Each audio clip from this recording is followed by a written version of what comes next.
आपका भक्ति सागर चैनल में हार्दिक स्वागत है। वक्रतुंड महाकाय सूर्यकोटि समप्रभा निर्विघ्नं कुरु मे देव सर्वकार्येषु सर्वदा। जय श्री गणेशा। नमस्कार दोस्तों, स्वागत है आपका हमारे चैनल पर। आज हम लेकर आए हैं भगवान श्री गणेश जी की एक ऐसी अद्भुत, चमत्कारी और भावपूर्ण कथा जिसे सुनने मात्र से मन को शांति मिलती है, जीवन के संकट दूर होते हैं और घर में सुख समृद्धि का वास होता है। भगवान गणेश केवल एक देवता नहीं बल्कि बुद्धि, विवेक, सफलता और शुभता के प्रतीक हैं। हर शुभ कार्य से पहले उनका नाम लिया जाता है, चाहे विवाह हो, गृह प्रवेश हो, नया व्यापार हो या कोई नया कार्य हो। सबसे पहले गणपति बप्पा की पूजा होती है। लेकिन क्या आपने कभी सोचा है गणेश जी का जन्म कैसे हुआ? उन्हें हाथी का सिर क्यों मिला? उन्हें प्रथम पूज्य क्यों कहा गया? और क्यों उनकी पूजा करने से सभी विघ्न दूर हो जाते हैं? आज की इस कथा में हम इन सभी रहस्यों को विस्तार से देखेंगे, तो वीडियो को अंत तक अवश्य देखिएगा, क्योंकि अंत में हम बताएंगे गणेश जी का एक ऐसा चमत्कारी उपाय जिसे करने से जीवन की बड़ी से बड़ी समस्या दूर हो सकती है। अगर आप भी सच्चे भक्त हैं तो कमेंट में गणपति बप्पा मोरया जरूर लिखें। बहुत समय पहले कैलाश पर्वत पर भगवान शिव और माता पार्वती निवास करते थे। चारों ओर दिव्यता थी, देवता वहां आकर दर्शन करते थे। लेकिन माता पार्वती के मन में एक कमी थी।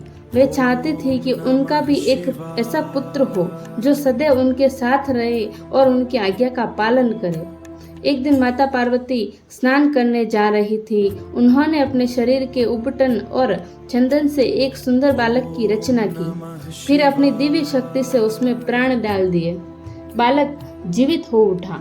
उसके मुख पर तेज था, आंखों में मासूमियत और शरीर से दिव्य प्रकाश निकल रहा था। माता पार्वती ने प्रेम से कहा, पुत्र, तुम मेरे द्वारपाल हो। जब तक मैं स्नान कर रही हूँ किसी को भी अंदर मत आने देना। बालक ने हाथ जोड़कर कहा, माता, आपकी आज्ञा मेरे लिए सर्वोच्च है। कुछ समय बाद भगवान शिव वहां पहुंचे। वे माता पार्वती से मिलने अंदर जाने लगे। तभी बालक ने उन्हें रोक दिया। रुक जाइए, माता की आज्ञा है कि कोई अंदर नहीं जा सकता।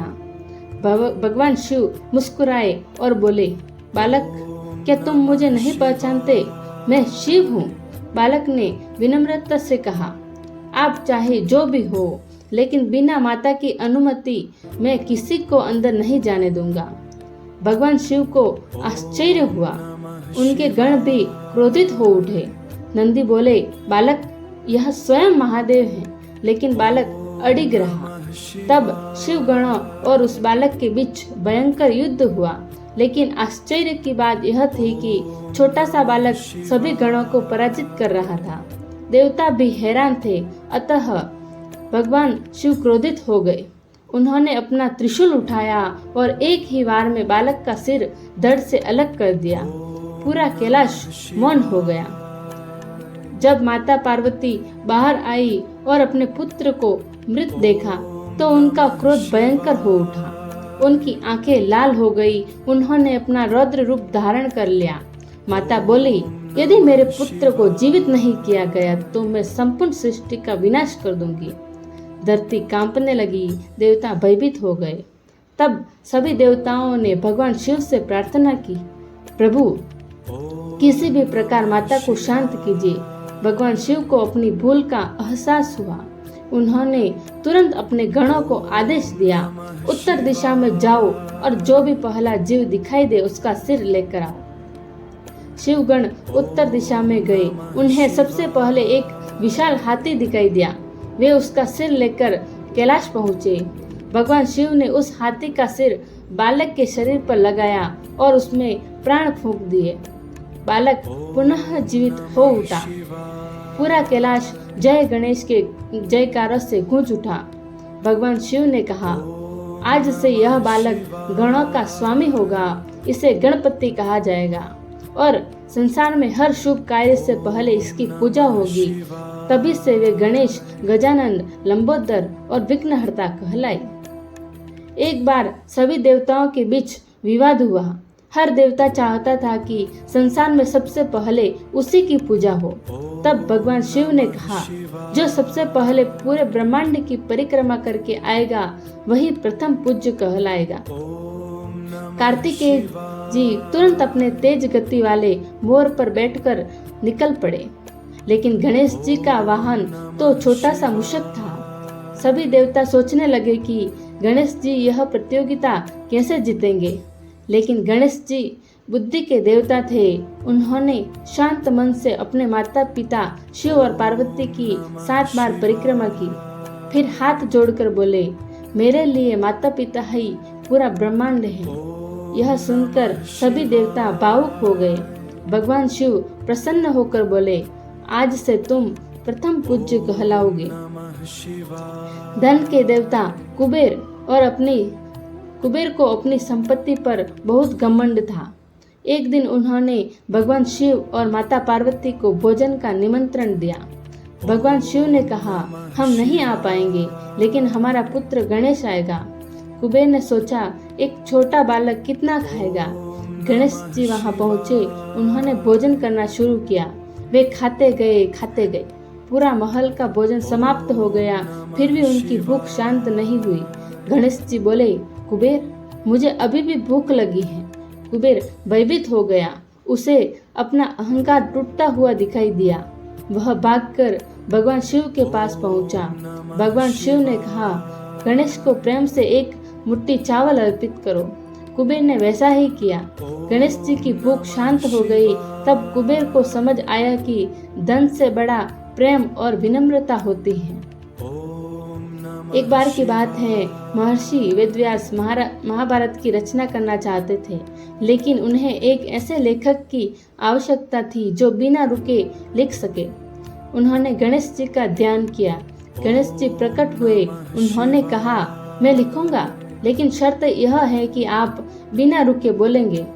व्यास जी बोले, और मेरी शर्त यह है कि आप हर श्लोक का अर्थ समझकर ही लिखेंगे।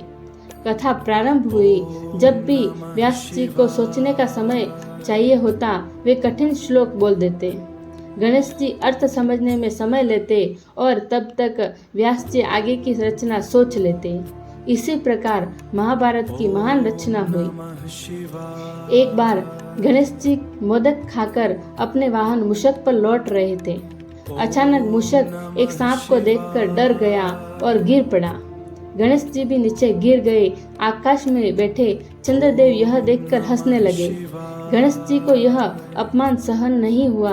उन्होंने क्रोधित होकर कहा, हे चंद्रमा, तुम्हारा सौंदर्य तुम्हारे अहंकार का कारण बन गया है। आज से जो भी तुम्हें देखेगा उस पर झूठा कलंक लगेगा। चंद्रमा भयभीत हो गए। देवताओं ने गणेश जी से क्षमा मांगी। तब गणेश जी ने श्राप थोड़ा कम कर दिया। उन्होंने कहा, भाद्रपद शुक्ल चतुर्थी को जो मेरी कथा सुनकर चंद्रमा का दर्शन करेगा उसे दोष नहीं लगेगा। एक गांव में एक वृद्ध महिला रहती थी। वह बहुत गरीब थी, लेकिन गणेश जी की सच्ची भक्त थी। हर दिन वह मिट्टी के छोटे दीपक जलाती, दुर्वा चढ़ाती और गणेश जी का नाम जपती। गांव वाले उसका मजाक उड़ाते थे। एक दिन गणेश जी साधु का रूप धारण करके उसके घर पहुंचे। उन्होंने कहा, माँ, मुझे बहुत भूख लगी है। वृद्धा के पास केवल थोड़ा सा आटा था। उसने प्रेम से रोटी बनाई और साधु को खिला दी। साधु प्रसन्न हो गए। उन्होंने कहा, माँ, मांगो, क्या चाहती हो?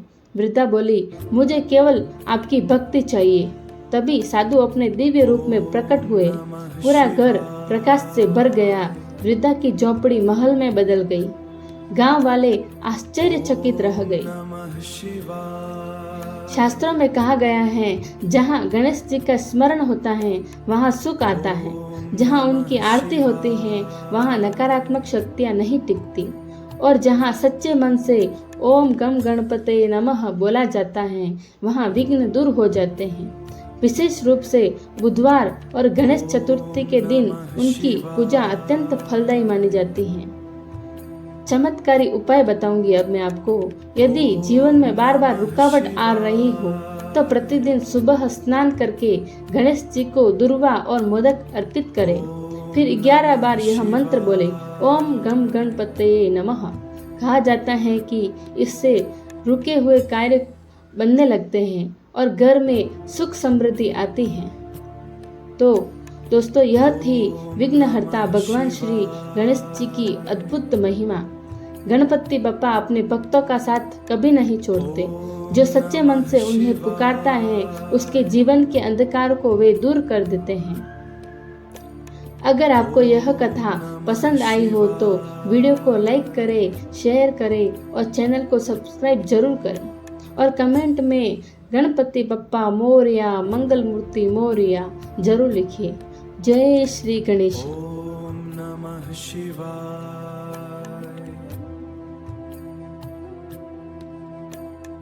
ओम नमः शिवाय।